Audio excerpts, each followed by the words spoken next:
On today's book spot, way up here, on today's book spot, we're going to be having a look at the DC Comics Encyclopedia.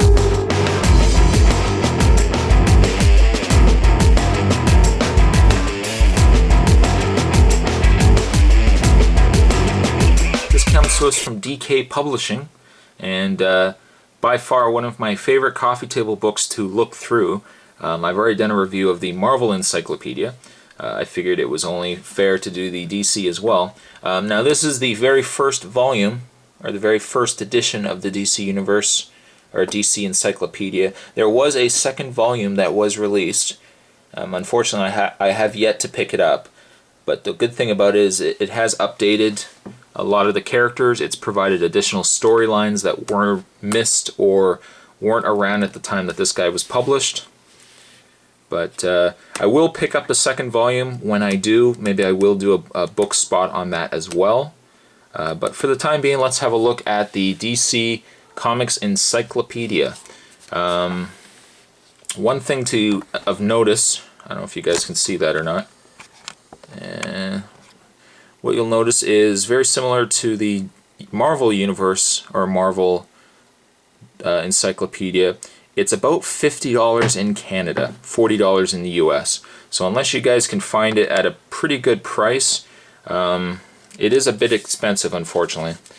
But if we have a look through the book, one of my favorite books, like I had already mentioned, one of my favorite books to go through and just read. It's one of those things where you can, every time you look through it, you can find different things that you didn't see before. One thing I used to always do whenever I watched DC Universe, or not DC Universe, Justice League Unlimited, there we go. Whenever I watched Justice League Unlimited or even Brave and the Bold, what I usually do is I kind of go through the book afterwards and I read up on some of the more obscure characters that I didn't know of at the time. So, interesting stuff. It is definitely interesting stuff. Some of the characters in here, like we got Comet here, Copperhead down below here. We got Amazing Weapons. So we got Kyle Rayner's ring. I still don't like the look of Kyle Rayner, the 90s style of costume. We got Wonder Woman down below, Deathstroke the Terminator, Deadman. I won't go through every single page. Like I said, with what I did with the Marvel Encyclopedia, I'll just kind of flip through it so you guys can see some of the stuff. The Flash. The good thing about these is that it shows pinnacle issues in the run of that character. In the case of Flash, for example, it shows the different versions of Flash, the different persons or people that have donned the costume. So we've got Jason Peter J. Garrick was the first Flash, Flash Comics #1, January 1940. And then there was Barry Allen, Flash #2, Showcase #4, he debuted, October 1956.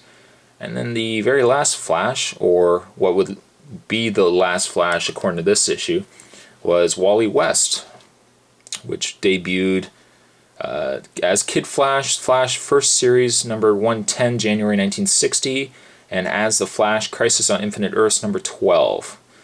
I believe by now, if I'm not mistaken, Barry Allen is now the Flash once again. So I don't know if that made the second volume. I think the second volume came out before that, so second volume would probably still show Wally West as the current Flash. General Zod as Green Arrow. Obviously some of the major characters take more predominance. Like, for example, Green Arrow's got 2 pages. Superman, Wonder Woman, all those guys will have 2 pages. Some of the more obscure characters will have just like a little small paneling up at the top. But they'll tell you the current status. If they've been killed, they'll explain that as well. Green Lantern Corps, they mention all the main members. The first appearance. Again, I won't go through every single thing on here, but I would say, you know, if you're a fan of DC Universe, and there's Joker, I think that's very fitting that I ended up on this page. But if you're a fan of DC Universe and you haven't picked up this book, there's something seriously wrong with you. You definitely need to pick this up. Again, hopefully you can find it for a pretty good price. If you buy it brand new, you're going to be paying $50 for it, at least you would in Canada. And it's a bit expensive, but well worth it though, well worth it. Lois Lane. Yeah, so there you go. I won't say too much more about it. I mean, if you haven't picked it up, need to definitely get it, guys. But there you have a book spot, a rather quick book spot, on the very cool DC Comics Encyclopedia.